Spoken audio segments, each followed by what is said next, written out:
Alhamdulillah, Alhamdulillah, all thanks is to Allah. السلام علیکم ورحمۃ اللہ وبرکاتہ. دوستوں کیا حال چال ہے؟ امید کرتا ہوں آپ سب خیریت سے ہوں گے. اچھا، جس بات کی طرف جو ہے میں آنا چاہ رہا ہوں اس بات پہ تو میں ضرور آؤں گا اور ضرور میں بات کروں گا. اب بات آتی ہے یہ کہ کچھ ایک دو مسئلے ہیں، ذرا ان کا حل بتا دیا جائے تو بہتر ہے. فقہی مسئلے کے حوالے سے لوگ ظاہر سی باتیں پوچھتے بھی رہتے ہیں اور لوگوں کو یہ چیز روزمرہ زندگی کے حوالے سے درپیش بھی آتی رہتی ہے.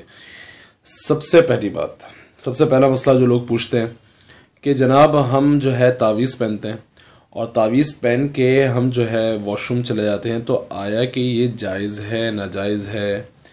بے ادبی کے زمرے میں تو یہ چیز نہیں آتی. تو اس کا جواب جو ہے مفتیان کرام یہ دیتے ہیں کہ بھائی ظاہر سی بات ہے، آپ جب تعویذ پہن لیتے ہیں تو ایک کامن سی بات ہے، آپ جب بھی واش روم جائیں گے، انسان ہے، تقاضا ہوتا رہتا ہے. آپ جائیں گے، اتاریں گے، پھر جائیں گے، پھر آئیں گے، پھر پہنیں گے، پھر آپ کو جب تقاضا ہوگا پھر آپ جائیں گے، پہنیں گے، وہ جانا ہوگا تو اتاریں گے، پھر جب واپسی آئیں گے پھر پہنیں گے. تو یہ ایک زحمت ہے، ٹھیک ہے.